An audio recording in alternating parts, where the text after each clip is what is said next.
नमस्कार। आज हम जिस केस की चर्चा करने जा रहे हैं वो इतना महत्वपूर्ण है कि वो हर भारतीय के जीवन में किसी न किसी तरह से असर डालता है। अगर मैं विशेष तौर पे बात करूं तो वो भारत के सभी वकीलों के ऊपर, सभी जांच एजेंसी जैसे कि पुलिस हो या ईडी है, इस प्रकार की जांच एजेंसीज के लिए, और ऐसे किसी व्यक्ति या कंपनी जिनका इन जांच एजेंसियों से वास्ता पड़ता है, उनके लिए बहुत बहुत महत्वपूर्ण हो जाता है। अगर आप लॉ स्टूडेंट हैं जो कंपटीशन की तैयारी कर रहे हैं तो याद रखिएगा, ये आपको आज मैंने गेस दे दिया, ये जजमेंट या ये टॉपिक आपके एग्जाम में आने वाला है। यही वो ऑफ बीट टॉपिक होते हैं जो एग्जाम में आते हैं जब हमें लगता है कि अरे ये तो ऑफ बीट है, लेकिन ये कैसे आ गया? वो इसलिए आ गया क्योंकि पिछले कुछ समय में उसके रिगार्डिंग कोई जजमेंट आई, वो न्यूज में आया था, तो आपके पास ये सवाल आ सकता है। आखिर कॉन्टेक्स्ट क्या है इस डिस्कशन का? कॉन्टेक्स्ट ये है कि गुजरात में गुजरात पुलिस ने किसी वकील को सम्मन किया और ये कहा कि आपने एक क्लाइंट की बेल लगाई थी, हमें उसके बारे में जानना है कि आपके क्लाइंट ने आपको क्या बताया। और इसी टाइम पे हुआ क्या कि ईडी ने इसी प्रकार के सम्मन इशू करे सुप्रीम कोर्ट के वकील अरविंद दत्तर के लिए और प्रताप वेणुगोपाल के लिए।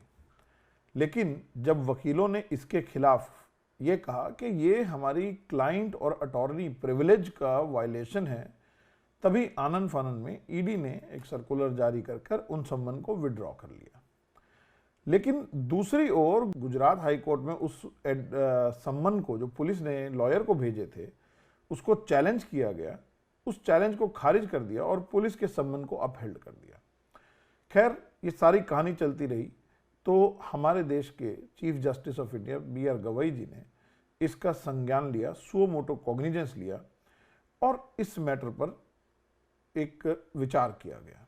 जब मैटर पर विचार किया गया तो हमारे जो एडवोकेट एसोसिएशंस हैं उन्होंने कहा कि देखिए सर, ये जो पुलिस का रवैया है या ईडी का रवैया है वो बेसिकली सीधे सीधे एक अटॉर्नी की क्लाइंट प्रिविलेज जो होता है, एक वकील और उसके क्लाइंट के बीच की जो बात है, जो उसकी प्रिविलेज है, उसका वायलेशन करता है। अब ऐसे में उन्होंने ये कहा कि ऐसा है कि सुप्रीम कोर्ट को, जैसे Vishakha versus state of Rajasthan जो sexual harassment at work place का केस है, या जेकब मैथ्यू का केस जो हुआ था जिसमें डॉक्टर्स की नेग्लिजेंस के रिगार्डिंग नियम बनाए गए थे, इसी तरह सुप्रीम कोर्ट को अब एक ऐसा फैसला करना चाहिए जिसमें एक कंप्लीट नियम बनाए जाएं कि ऐसे केसेस में क्या होना चाहिए। और देखिए, जब ये सारी बात हो रही थी तो अब आपको ये समझना पड़ेगा, सुप्रीम कोर्ट ने कहा कि देखिए, हमें ना तो विशाखा जैसे केस की जरूरत है, ना ही हमें जेकब मैथ्यू जैसे केस की गाइडलाइंस देने की जरूरत है। कारण ये है कि भारतीय साक्ष्य अधिनियम और जो पहले हमारा इंडियन एविडेंस एक्ट था उसमें भी इसके ऊपर स्पेसिफिक क्लियर प्रोविजन है। ऐसा नहीं है, sexual harassment at work place के रिगार्डिंग कोई हमारे पास लॉ नहीं था, इसीलिए सुप्रीम कोर्ट को स्टेप इन करना पड़ा। लेकिन यहां पर यह ऑलरेडी नियम है, सिर्फ उसकी पालना होनी चाहिए।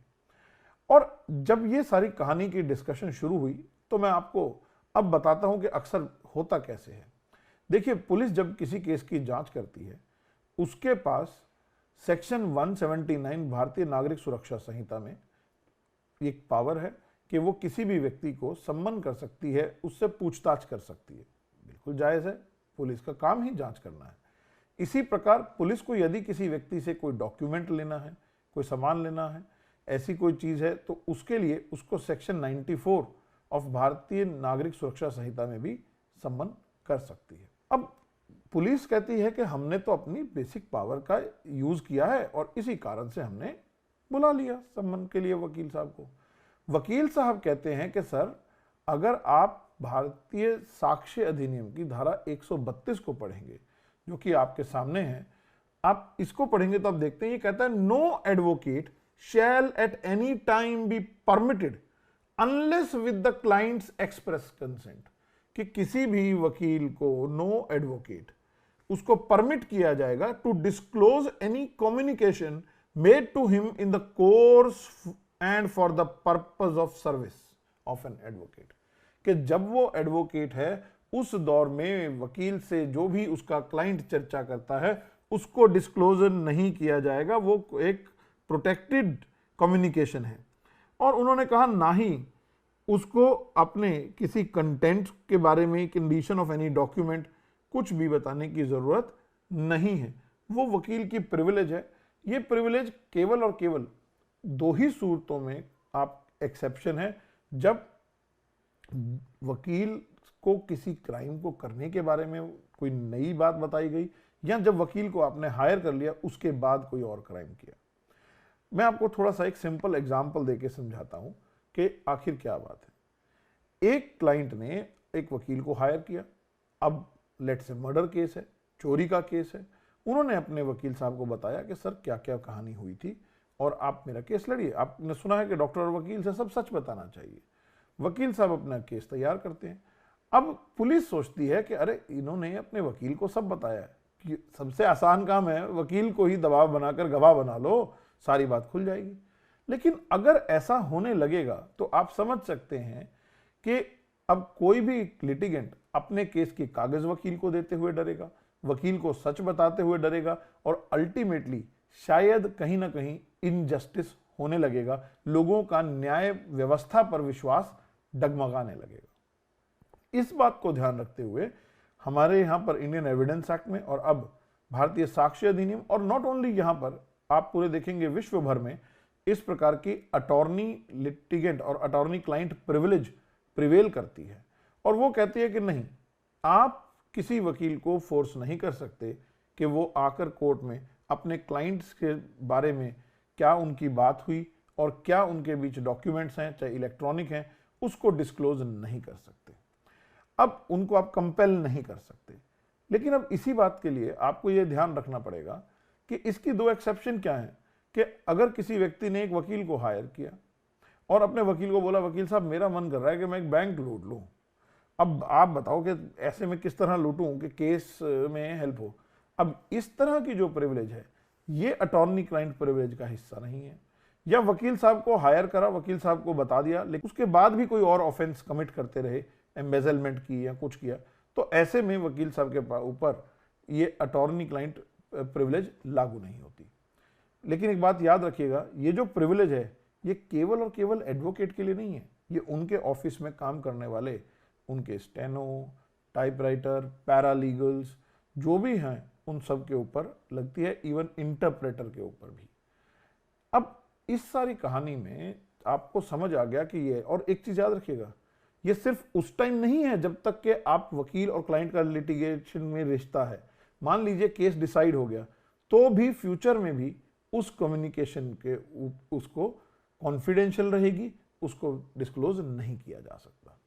लेकिन अब प्रॉब्लम कहां आई, तो सुप्रीम कोर्ट ने जब इसके बारे में बात करी, उन्होंने कहा कि देखो सीधा सीधा स्पष्ट इसके बारे में प्रोविजन है और इस रिगार्डिंग ऑल पहले केस लॉज भी हैं।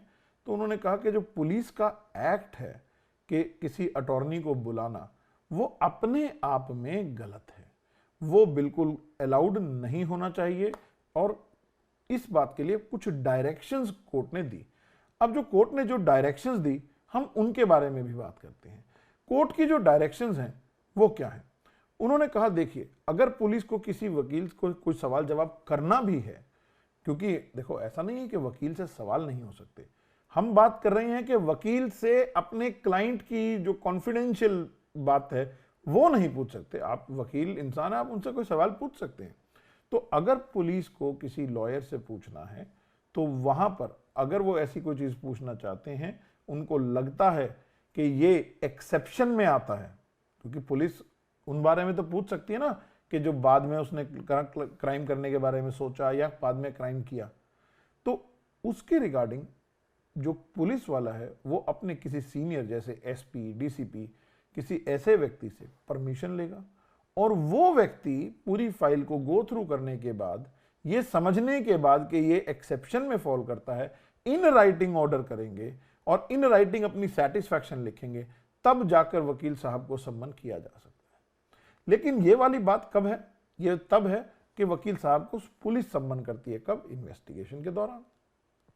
लेकिन वकील साहब से अगर कोई डॉक्यूमेंट लेना हो उसके लिए कोर्ट ने साफ साफ कह दिया कि यदि पुलिस को कोई डॉक्यूमेंट लेना है, उनको लगता है कि कोई डॉक्यूमेंट उनको अटॉर्नी साहब से लेना है जो कि एक्सेप्शन में आता है, उसके लिए पुलिस सीधा थाने में नहीं बुला सकती, उनको कोर्ट में एप्लीकेशन लगानी पड़ेगी। कोर्ट सेक्शन 94 के थ्रू लॉयर की ऑब्जेक्शन अगर कोई है तो उनको सुनेगी, उसको डिसाइड करेगी। अगर कोर्ट को लगता है कि ये एक्सेप्शन में फॉल करता है तो वो वकील साहब से कहेगी कि आप ये डॉक्यूमेंट सबमिट कर दीजिए। अब बात करते हैं तीसरी, अबाउट इलेक्ट्रॉनिक रिकॉर्ड। मान लीजिए वकील साहब का कोई आईपैड है, लैपटॉप है, मोबाइल फोन है, अगर पुलिस कहती है आप इसको जमा कर दीजिए, तो कोर्ट कहती है कि देखिए, पहली बात तो वही बात कि आप मांग नहीं सकते, लेकिन अगर किसी कारण से लगता है कि ये एक्सेप्शन में है आप मांग लीजिए, लेकिन जो लॉयर है और क्लाइंट है उनके पास राइट है to participate at the time जब वो उसकी जांच हो रही है। नंबर 2, वो इंडिपेंडेंट किसी और एक्सपर्ट को हायर कर सकते हैं जो वहां पर मौके पर हाजिर हो। क्यों हाजिर हो? क्योंकि वकील केवल एक ही व्यक्ति का वकील नहीं होता, एक ही क्लाइंट नहीं है, उनके पास तो हजारों क्लाइंट हैं, पहले रहे होंगे, आगे भी आएंगे। तो जो उनके पास इतने सारे क्लाइंट्स हैं, उनकी कितनी इंफॉर्मेशन वकील के पास होगी, उसके फोन में होगी, उनके लैपटॉप में होगी, कॉन्फिडेंशियल मैटर आज की डेट में सब लोग क्लाउड्स पे सेव करते हैं, बहुत कुछ होगा। अब इसकी मूल बात मैं आपको समझाऊं तो मूल बात यह है कि यदि वकील की अपने क्लाइंट से कोई बातचीत है तो वो प्रिविलेज है, वो जब वकील साहब उनके वकील हैं तब भी है और जब वो उनके वकील नहीं रहे तब भी है, ताउम्र। केवल और केवल सेक्शन 132 भारतीय साक्ष्य अधिनियम के एक्सेप्शन में आने के बाद ही उसको डिस्क्लोज करने को कहा जा सकता है। और अगर उन विशेष ग्राउंड्स की बात करूं तो मैं आपको चाहता हूं कि आप इस ग्राउंड्स को भी देख लें। वो क्या है कि जब any such communication made in furtherance of any illegal purpose, अगर वकील साहब से किसी इलीगल पर्पस के रिगार्डिंग बात की जाएगी तो वो डिस्क्लोज उनको कराने के लिए कहा जा सकता है, कंपेल किया जा सकता है। दूसरा है any fact observed by the advocate in the course of his service. अपनी सर्विस के दौरान वकील साहब को नई बात पता लगती है कि जिससे पता लगता है कि कोई नया क्राइम या फ्रॉड उनके क्लाइंट ने किया है। एक तो है जो उसने शायद पहले किया हो, उसके बाद उनके पास गया हो, लेकिन अगर दौरान उनकी सर्विस के किया तो ऐसे में डिस्क्लोज किया जा सकता है। तो इस चर्चा के बाद सुप्रीम कोर्ट यही नहीं रुकी, सुप्रीम कोर्ट ने एक और कमाल की बात करी, और शायद वही चीज है जिसका दूरगामी इंपैक्ट मैं आपसे बात कर रहा हूं। सुप्रीम कोर्ट ने यह कहा कि सेक्शन 132 जो है वो प्रोटेक्शन केवल एडवोकेट्स के लिए है, लेकिन यदि आप सेक्शन 134 को देखेंगे तो वो वर्ड यूज करता है लीगल एडवाइजर। देख सकते हैं आप, जो मैंने हाईलाइट किया हुआ है लीगल एडवाइजर।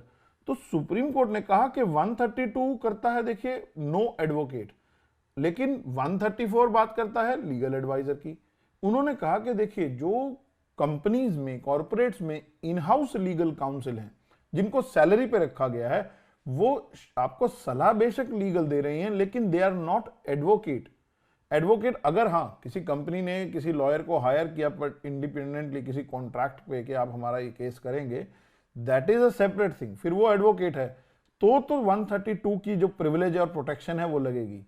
लेकिन 134 में जो इन हाउस काउंसिल है उनको 132 की प्रोटेक्शन नहीं है। इसका मतलब क्या? इसका मतलब यह है कि जो इन हाउस काउंसिल है उनको सारी बातें डिस्क्लोज करनी पड़ेंगी कोर्ट में? नहीं, ऐसा भी नहीं है। अगर आप सेक्शन 134 को देखेंगे वो बेसिकली बात करता है नो वन शैल। तो 132 की जो प्रोटेक्शन है वो अटॉर्नी के ऊपर है, लॉयर के लिए है, लेकिन ये कहीं ना कहीं एक विटनेस की बात करता है कि जो विटनेस कोर्ट में जाएगा उस विटनेस को अपनी कम्युनिकेशन जो लीगल एडवाइजर से हुई है उसको डिस्क्लोज करने की आवश्यकता नहीं है। लेकिन अब उसको करना क्या है? वो कहता है उसको डिस्क्लोज करना नहीं है unless he offers himself as a witness. पहले तो वो खुद विटनेस बॉक्स में आए, फिर विटनेस बॉक्स में आने के बाद वो उसको आप डिस्क्लोज करने के लिए कंपेल नहीं कर सकते जब तक कि उसकी ऐसा ना अपीयर हो कोर्ट को कि उसने जो बात करी वो नेसेसरी है in order to explain any evidence given by him. अब इसका मतलब क्या है? मैं आपको एक सिंपल एग्जांपल से बात समझाता हूं। एक व्यक्ति एज अ विटनेस कोर्ट में गया और शायद कहीं ना कहीं उसने कोट कर दिया कि ये बात मुझे लीगल एडवाइस दी गई थी। कोर्ट को लगता है कि क्या लीगल एडवाइस दी थी, क्योंकि उन्होंने ये बात करी है, तो ऐसे में उन लीगल एडवाइजर को की जो कम्युनिकेशन है उसको कहा जा सकता है आप बताइए। लेकिन आप उसमें भी सारी कम्युनिकेशन नहीं खोलेंगे। ये सिर्फ उतना ही जरूरी है जितना एक्सप्लेन करने के लिए है, in order to understand the evidence. So और दूसरी चीज याद रखिएगा, फिर भी 134 की पावर पुलिस के पास नहीं है, कोर्ट में है। 134 कब है? When a person comes as a witness in the court. तो ये फिर भी पुलिस को वो पावर नहीं मिलती। 132 में जो है वो आपके लिए स्कोप देखते हैं, आप ज्यादा प्रोटेक्शन है, कंपल्शन है, कोई डिस्क्लोज नहीं करने दिया जाएगा, कॉन्फिडेंशियलिटी को आपको प्रोटेक्ट करना पड़ेगा। सो ऑल इन ऑल अगर आप इस जजमेंट को देखेंगे तो अगर मैं समराइज करूं तो ये जजमेंट बेसिकली ये कहती है कि यदि पुलिस को किसी अटॉर्नी को सम्मन करना है तो वो उनको सम्मन केवल और केवल इस कॉन्टेक्स्ट के लिए कर सकती है अगर उनका केस सेक्शन 132 भारतीय साक्ष्य अधिनियम के एक्सेप्शन में फॉल करता है। अदरवाइज अटॉर्नी क्लाइंट कम्युनिकेशन है वो प्रिविलेज कम्युनिकेशन है जिसको डिस्क्लोज नहीं किया जा सकता, राइट। और पुलिस को यदि लगता है कि एक्सेप्शन में है और फिर भी किसी वकील को बुलाना है तो तरीका यह है कि किसी superior senior officer like SP उनकी ओपिनियन हो, वो ऑर्डर करें in writing on the satisfaction of his grounds and then it can be done. अगर डॉक्यूमेंट बुलाना है तो पुलिस खुद से नहीं, उनको वाया कोर्ट आना पड़ेगा। कोर्ट सेक्शन 94 BNSS में ऑर्डर कर सकती है अगर कोर्ट को लगता है वो एक्सेप्शन में है। आज इसी तरह डिजिटल रिकॉर्ड है तो क्लाइंट और लॉयर दोनों का पार्टिसिपेशन करने का राइट है और साथ में एक्सपर्ट को भी लाने का राइट है उस टाइम पर जब वो लिया जा रहा है। क्यों? क्योंकि बहुत क्रूशियल है एक लॉयर के पास, उनके बहुत से क्लाइंट्स के बहुत इंपॉर्टेंट पर्सनल डाटा भी हो सकता है। लेकिन एट द सेम टाइम जो बड़ी बात सुप्रीम कोर्ट ने कह दी कि जो लीगल एडवाइजर्स हैं, जो इन हाउस काउंसिल्स हैं, उनके पास 132 की प्रोटेक्शन नहीं है, 134 की है। 134 कब होगा? लेकिन तब होगा जब कोई व्यक्ति खुद एज अ विटनेस गया जिसकी कम्युनिकेशन है, मान लीजिए कंपनी का कोई डायरेक्टर, कंपनी का कोई मैनेजर, और वो अगर अपने किसी इन हाउस काउंसिल के साथ कोई बात है उसके बारे में बोलता है, तब for the purpose of explanation 134 can come into picture. Police फिर भी नहीं है यहां पर।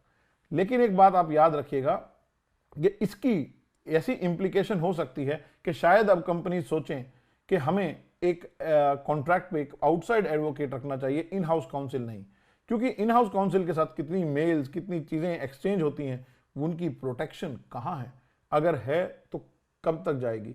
और शायद यह भी हो सकता है कि अब जो लॉयर्स हैं उनको यह बात ध्यान रखनी है, दो बातें। एक, उनका राइट कि उनकी कम्युनिकेशन प्रिविलेज है, कब कब प्रिविलेज है। दूसरा कि जब वो किसी केस में अपीयर होते हैं तो अपने क्लाइंट को बताएं कि आपको ध्यान रखना है कि अगर आपकी अपने लीगल एडवाइजर से, इन हाउस काउंसिल से कोई कम्युनिकेशन है तो उसके बारे में कोई रेफरेंस कोर्ट में ना दीजिएगा।